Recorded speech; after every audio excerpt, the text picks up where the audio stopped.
Sistema Informativo de Canal 1 presenta CMI Última Emisión.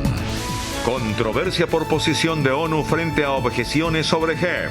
Mientras vocero del organismo dice que se debe sancionar urgentemente la ley, representantes del gobierno dicen que hay contradicciones. Panorama sombrío en materia de derechos humanos en el país presenta la ONU. A la cárcel exfiscal y otros implicados en caso de presunto soborno en la JEP.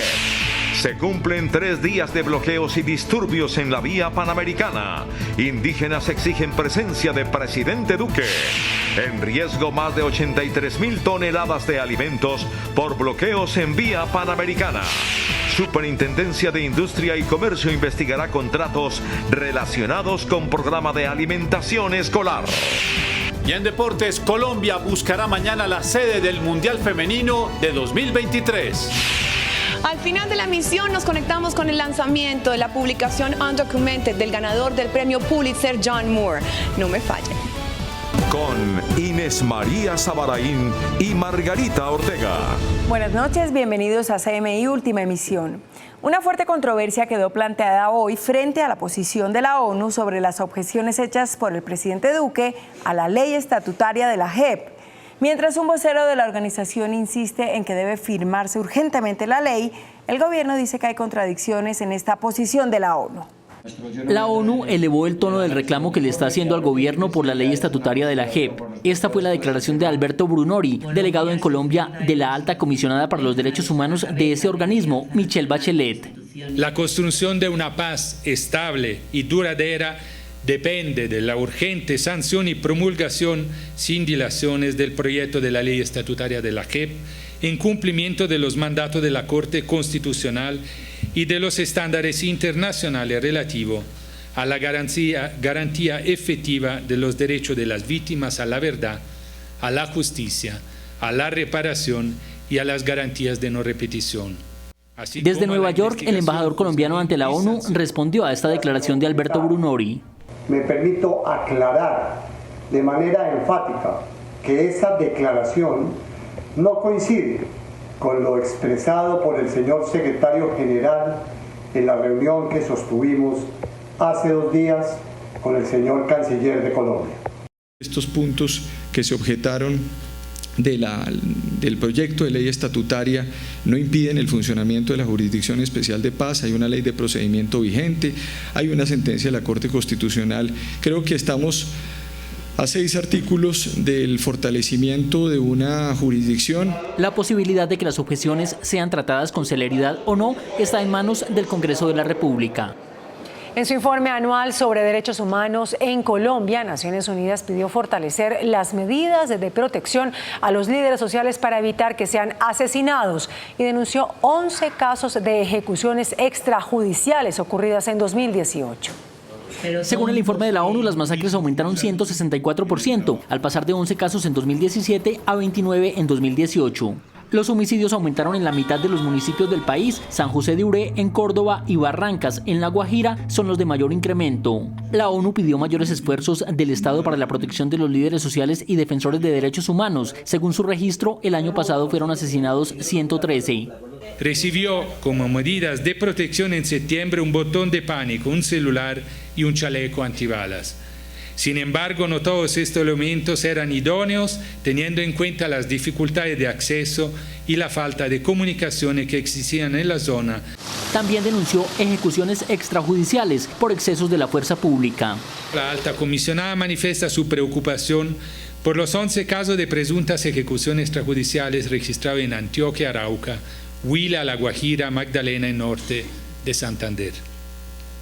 En Arauca, en norte de Santander, se han registrado casos por 3er año consecutivo. La Policía Nacional sería presuntamente responsable de 6 casos y el Ejército de 5. Según la ONU, estos casos son consecuencia de que al Ejército lo han responsabilizado de labores de seguridad y convivencia para las que no ha sido capacitado. La Ruta Pacífica de Mujeres denunció que se ha deteriorado la situación de orden público en 8 departamentos. Según la ONG, los enfrentamientos han generado nuevos desplazamientos y constantes amenazas contra los líderes sociales de estas regiones. Las organizaciones sociales denunciaron el deterioro del orden público en Chocó, Nariño, norte de Santander, Cauca, Sucre, Bolívar, Caquetá y Meta. Lo que uno ve cada que visita territorios es una recomposición, pero no solo un aumento del conflicto por grupos armados en el territorio y nuevamente desplazamientos. Los líderes amenazados también reclaman mayor protección en las regiones afectadas por las disidencias y otros grupos ilegales. Tal es el caso de Albeiro Narváez, líder comunal de San Vicente del Caguán. Las amenazas mías han venido donde en una ocasión fueron dos tipos a mi casa armados, intimidando a mi vida y a mi familia que me tenía que ir. Nuevamente después mi casa la marcaron con unos grafitis de muerte. Los líderes esperan que el gobierno ponga en marcha un plan más robusto de seguridad para ellos y sus familias en los territorios. Los indígenas mantienen taponado el paso en la vía panamericana en el Cauca. Hoy se registraron disturbios con la fuerza pública que intenta retirar los obstáculos. Los manifestantes mantienen sus exigencias y piden la presencia del presidente Iván Duque en la región. En el mítico sector de La María se encuentran 3 pueblos indígenas que piden presencia del gobierno para hablar del cumplimiento de la sentencia de la Corte que ordena acciones para la salvaguarda de los pueblos indígenas. Estamos reclamando más de 21.625 hectáreas para los 3 pueblos. Guambianos, pijaos y parte de los Nasa solo piden una comisión de alto nivel que los escuche y se comprometa a echar a andar los compromisos pactados hace años atrás en otras negociaciones. Aquí en La Minga hasta que el gobierno realmente nos ponga atención y se siente a concertar con nosotros. En la Panamericana, comerciantes transbordan leche a tanques pequeños que puedan circular por el corredor humanitario antes que los MISAC cierren la vía Morales Suárez. Haciendo un transbordo para tratar de salvar la leche que ya está un poco dañada, pero la vamos a tratar de salvar para llegarla a Caloto. En otros puntos, huecos en medio de la vía sirven de obstáculo para impedir el paso de vehículos. Desde el Cauca, los gremios enviaron una carta al presidente Duque donde le hacen un llamado, igual que a las comunidades indígenas, para encontrar una pronta salida que desbloquee la vía panamericana. La jornada de hoy terminó en disturbios en el sector del Cairo entre campesinos y el ESMAD. Se reportó un veedor de derechos humanos herido en el rostro.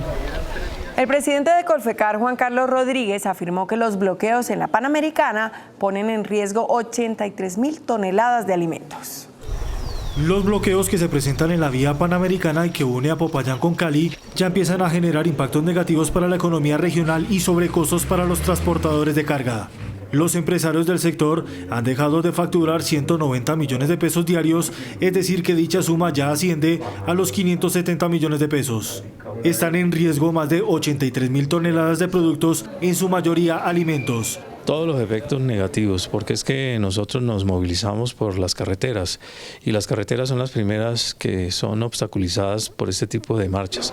Los empresarios consideran que las protestas se deben ejercer bajo el marco de la legalidad. Lo que es un llamado a que verdaderamente dentro de los cauces de la legalidad se hagan las protestas, se hagan las reivindicaciones, se hagan las conversaciones con el gobierno y que se respete al resto de ciudadanos. Se espera una pronta solución. La Unidad Anticorrupción de la Fiscalía abrió una investigación para establecer si se presentaron irregularidades en la construcción y contratación del puente Isgaura. Un grupo de fiscales especializados de la Unidad Anticorrupción investigan formalmente la construcción y contratación del puente Isgaura en Santander. La Fiscalía ha realizado varias diligencias con peritos expertos para establecer si hay irregularidades en el proyecto de infraestructura, que es conocido por presentar varias ondulaciones en forma de acordeón. A pesar de que la indagación inició por la Fiscalía Seccional de Santander, el caso fue asignado directamente a la Unidad Anticorrupción, que ha recaudado documentación y estudios sobre la obra. El puente, que fue adjudicado a la empresa SACIR, tiene un retraso de 9 meses, dado que tenía que ser entregado en junio del año pasado. Adicional a las ondulaciones, la Sociedad Colombiana de Ingenieros recomendó no recibir el puente ante la presencia de fisuras en la estructura. El superintendente de Industria y Comercio, Andrés Barreto, anunció investigaciones sobre los contratos relacionados con el programa de alimentación escolar. La entidad de vigilancia y control sostuvo que se mantendrá bajo la lupa los contratos relacionados con los programas de alimentación escolar. A la fecha se adelantan 2 procesos en el departamento de Santander. Como consecuencia de las irregularidades, se propone un esquema parecido en materia de contratación como los de infraestructura, los llamados pliegotipo. Ya ahí hemos adelantado investigaciones, ha habido decisiones icónicas con el PAE en Bogotá y lo que estamos buscando es, ojalá que Colombia Compra Eficiente del Ministerio de Educación puedan optar por un contrato tipo en el que actuaremos como abogacía de la competencia revisándolo desde el punto de vista jurídico y que se pueda implementar como ya se hizo en el sector transporte en el tema de contratación de vías y seguiremos adelantando investigaciones. Por otro lado, se adelantaron multas de 30.000 millones de pesos sobre el sector de las telecomunicaciones. Por deficiencia en la calidad del servicio, costos por reconexión, deficiencia en el servicio, u otra que últimamente nos ha llamado mucho la atención, que es el hecho de que ponen toda suerte de trabas para la portabilidad del servicio. Los usuarios han reportado más de 21.000 denuncias. El juez 22 de control de garantías envió a la cárcel al exfiscal de la JEP, Carlos Julián Bermeo, junto con el exsenador Luis Alberto Gil, por los sobornos que se pagaron para incidir en el proceso de extradición de Santrich. El juez dice que no hubo montaje. La juez rechazó la hipótesis de un montaje en la investigación y que la intención de la Fiscalía sea afectar la Justicia Especial de Paz. La intervención del agente encubierto no provocó el ilícito actuar como se ha querido hacer creer. La defensa insiste en que la medida de aseguramiento debe ser revocada. Habrá que demostrar de que efectivamente los comportamientos delictivos que se les están atribuyendo nunca ocurrieron. No existe inferencia razonable de los delitos por los cuales se pidió la medida de aseguramiento. Eso se desarrolló en medio de la argumentación de esta defensa. Sin embargo, la jueza asegura que la actuación de los procesados afectó a la justicia, a la credibilidad y por eso deben soportar el poder del Estado. La alcaldía de Bogotá pidió modificar los topes de precios de vivienda de interés social hasta cerca de 165 millones de pesos. Pero hay una realidad, y es que el valor del suelo, el valor de la tierra en Bogotá es más alto que en el resto del país. Y por eso es importante poder reescalar ese valor de las viviendas de interés social. Hoy se encuentra en 150 salarios mínimos mensuales legales vigentes y llevarlo a 200, que eso oxigenaría mucho los proyectos. Actualmente el tope vista está cerca de 135 salarios mínimos, es decir, 111 millones. Con el ajuste quedaría en 165 millones. Por otra parte, Planeación reveló que el plan de desarrollo contempla inversiones por 118,4 billones de pesos para Bogotá y 37,1 para Cundinamarca. Estas son algunas de las obras que se contemplan en el plan. La salida desde Cota hasta Girardot, que es la vía Cota por la calle 80. Bogotá se rajó en el ranking de calidad de vida. A la capital le va mal en seguridad, movilidad y contaminación. Solo le gana a Caracas y a La Paz. Un estudio de Mercer Internacional reveló que Bogotá es la segunda peor ciudad de Sudamérica para vivir después de Caracas. La capital se rajó en temas de seguridad, movilidad y contaminación. No es un tema de un día para otro. Sabemos que los ciudadanos van asimilando estas grandes transformaciones que venimos teniendo y por eso somos optimistas que al materializarse y a entregarse todas las obras, pues por supuesto que esto debería cambiar. En Sudamérica son Montevideo, Buenos Aires y Santiago de Chile las ciudades con mejor calidad de vida. Competimos con estas ciudades para traer inversión, traer ejecutivos que vengan a Colombia, empresas que se ubiquen y estas empresas usualmente miden estos temas de que en el país pues tengamos calidad de vida para la gente. Bogotá ocupó el puesto 128 en el ranking de 231 ciudades a nivel mundial. El codirector del Banco de la República, Gerardo Hernández, reveló que el peso está ganando terreno en las ciudades venezolanas ubicadas en la frontera. La baja credibilidad en el bolívar obligó a los venezolanos de la frontera a utilizar el peso colombiano como moneda de curso obligatorio. Dadas las dificultades que tiene el bolívar, digamos en zona de frontera y un poco más allá en Venezuela, se está utilizando mucho más el peso como moneda para hacer todas las transacciones por parte de venezolanos y colombianos. Cúcuta se consolida como el centro financiero del vecino país. Los venezolanos que están en Colombia, sino que están en otros países, lo que hacen es que mandan giros, se reciben en Cúcuta y lo que se hace normalmente se cambian a pesos. A pesar del cierre de la frontera, las empresas de Cúcuta proyectan un mejor comportamiento de la economía. Hay alerta por el número de personas que padecen apnea de sueño. En Colombia, el número de pacientes diagnosticados ya llega a 160.000. La apnea de sueño es un trastorno que colapsa las vías respiratorias cuando las personas duermen. La pareja manifiesta que se está roncando, que hay pausas respiratorias, amanecemos cansados con dolor de cabeza. Los expertos advierten que esta clase de trastornos pueden generar complicaciones cardíacas, problemas neurológicos, tensión alta, pérdida de memoria, depresión, irritabilidad y hasta infarto. Es un cese de la respiración de manera periódica mientras el paciente está dormido. Y esto pues genera que tenga una fragmentación de sueño y al día siguiente pues su sueño, como no fue reparador, al día siguiente eso tiene un impacto en la calidad de vida. Dado el número de personas que padecen apnea de sueño, 160.000 en Colombia, la mayoría mayores de 40 años, los especialistas ahora utilizan una nueva tecnología para diagnosticar y tratar la enfermedad sin intervención quirúrgica. Por lo menos 9 muertos deja un tiroteo que se registró esta noche en una mezquita ubicada en el Parque Hagley, en la ciudad de Christchurch, en Nueva Zelanda. Medios locales han informado sobre 2 tiroteos más en la misma ciudad, uno en otra mezquita y el segundo en las afueras del hospital de la ciudad.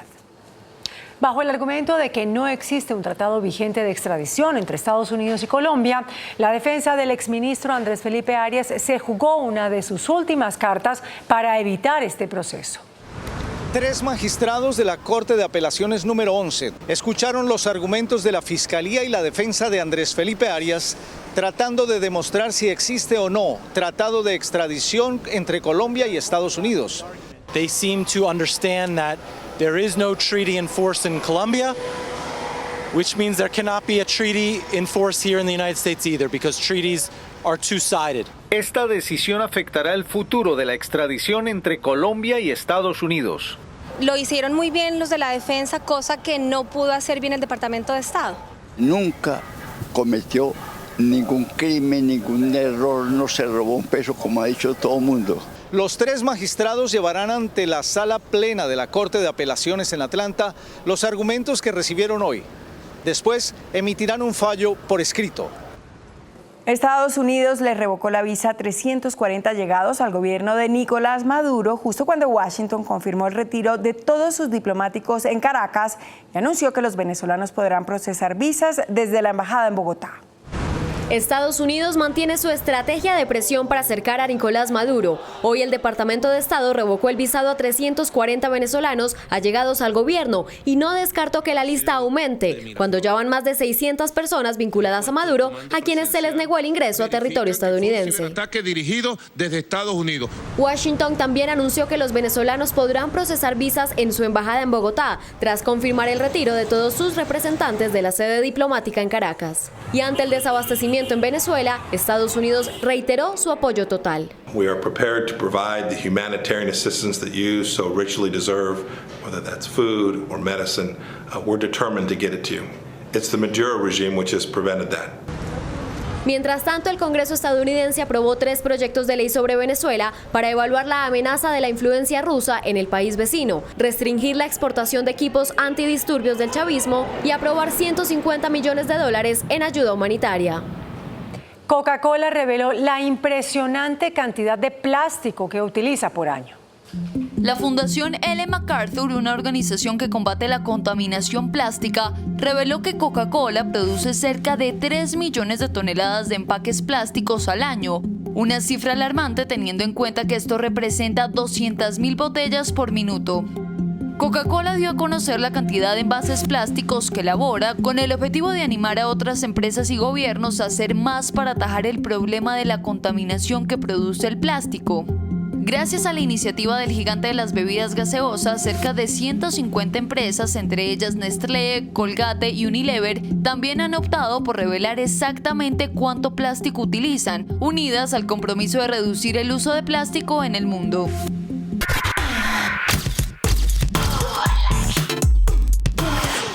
Muy buenas noches para todos, gracias por acompañarme en CMI Última Emisión. Hoy nos conectamos desde el Hotel Holiday Inn Express en el Parque La 93, donde hablaremos sobre una de las fotografías más conmovedoras tomadas en el 2018 sobre la dura política migratoria del presidente Donald Trump.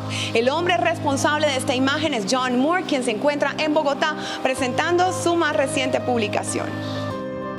Una poderosa imagen tomada en la frontera entre México y Estados Unidos abrió los ojos del mundo ante la mano dura de la política migratoria implementada por el presidente Trump. El responsable de esta fotografía, portada a la revista Time y que le dio la vuelta al planeta, es John Moore. Aunque supo que estaba ante un momento duro, no se imaginó el impacto que tendría la pequeña de saco rosado en llanto al ser separada de su madre por la policía de frontera. Yo sabía que fue un momento importante porque sí, la política nueva de cero tolerancia de la administración del gobierno del presidente Trump había empezado solo poco antes y habían muy pocas imágenes ilustrando ese tipo de política. Ganador del premio Pulitzer en el 2005, Moore lanzó un libro titulado Undocumented, donde recoge las experiencias de muchos años en el reportaje migratorio. Su ojo imparcial le ha permitido estar en los dos lados de la historia. Yo puedo trabajar con migrantes y hablar con ellos, pedir permiso para seguir su vida. Puedo andar con ellos, pero también con los agentes del gobierno, porque aunque estoy cubriendo los dos lados, ojalá los dos lados saben que intento ser justo con mi cobertura. Hoy Moore continúa en contacto con la madre de la niña y asegura que el sueño de todo fotógrafo es que su imagen cause impacto y cambio, tal como él lo logró en ese instante.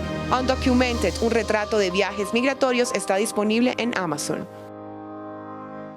Y las vacantes en Victoria's Secret ya se están ocupando luego de la salida de Alexandra Ambrosio y Adriana Lima. Hay miles de mujeres alrededor del mundo que quieren un lugar en ese prestigioso desfile. Pues bien, ya tenemos a la primera elegida.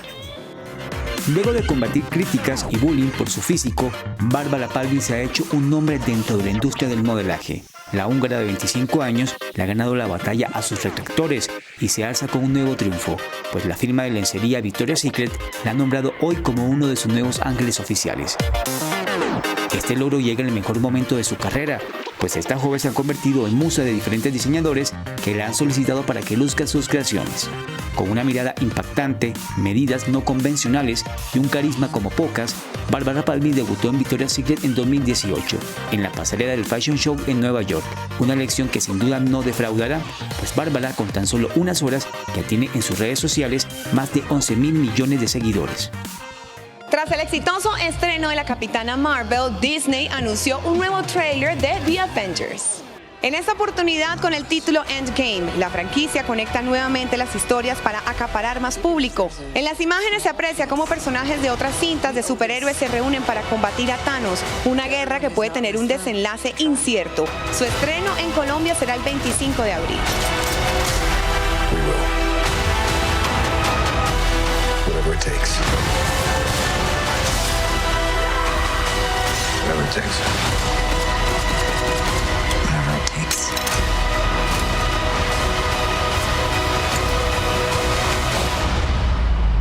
Whatever it takes.